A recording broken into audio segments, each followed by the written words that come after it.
আসসালামু আলাইকুম, welcome to Nilmon blog. চলে এসেছি নতুন একটি ব্লগ নিয়ে। আজ আরও একটি বিরক্তিকর দিন, মনের পরীক্ষা।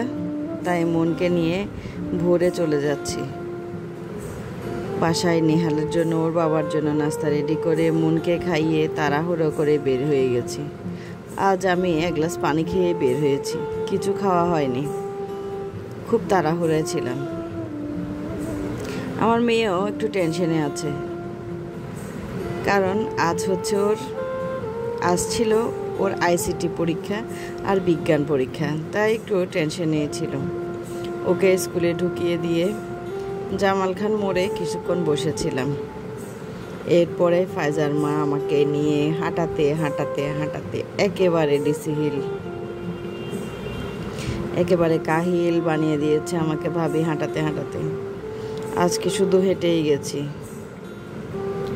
বেশ কিছু নতুন জায়গার সঙ্গে পরিচিত হলাম। এদিকটা আমার যাওয়া আসা খুব কম হয়। ফাইজার মা আমাকে একেবারে হাঁটিয়ে ছেড়েছে। এভাবে যদি প্রতিদিন হাঁটতে থাকি, আলহামদুলিল্লাহ আমার ওজনটা ঠিকই কমে যাবে, কিন্তু দুঃখের বিষয় তো আমার হাঁটা হয় না। আবার এসে জামাল খান মোড়ে বসলাম। দেশের পরিস্থিতিটা কেমন যেন খারাপ হয়ে যাচ্ছে। চারপাশে যা কিছু দেখছি, জামাল খান মোড়ে ছাত্রছাত্রীরা যেভাবে রক্তাক্ত অবস্থায় আসছে, দৌড়াদৌড়ি করছে, ছুটাছুটি করছে, বেশ ভয় লাগছিল। 9:30 পর থেকে হঠাৎ করে ছেলেমেয়েরা দৌড়াদৌড়ি ছুটাছুটি করছিল।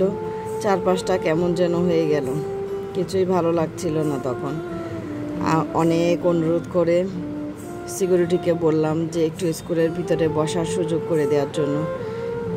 সে বেচারাও কি করবে, আর তার হাতে তো কিছু নেই, সেও তো পরে চাকরি করছে। অনেক করে বলার পর বললাম যে কোনো রকম বিরক্ত করব না, প্লিজ একটু বসতে দিন। তারপরে একটু বাইরে দিয়ে বসতে দিয়েছে। বাইরে অনেকটা সময় বসেছিলাম, একদম শান্ত নিস্তব্ধ চারপাশটা, নিরিবিলি হয়ে আছে, কোনো মানুষজন নেই। আমরা বাইরে বসে আছি বাচ্চাদের ছুটির অপেক্ষায়। আরও একটা দিন চলে গেল এভাবে করে। এবার আরেকটা পরীক্ষা আছে বৃহস্পতিবার। এরপরে শান্তি আর শান্তি। এই যে এটা কি জানেন, এটা হচ্ছে হলুদের ডিক, মানে হলুদ গাছের কচি পাতা। এটা দিয়ে ভর্তা বা রান্নাতে দিলে খুব সুন্দর স্মেল আসে। আমার পতিদেবকে একবার বলেছিলাম, আমার পতিদেব নিয়ে চলে এসেছে। আলহামদুলিল্লাহ, কোনো কিছু বললেই সেটা সাথে সাথে চলে আসে। তারপর নতুন একটা ফলের সাথে পরিচয় করিয়ে দেব। এই যে এটা কে চিনেন জানি না, এটার নাম হচ্ছে বুনো করল বা বুনো কাকরল। এটা পাহাড়ি অঞ্চলে জন্মে।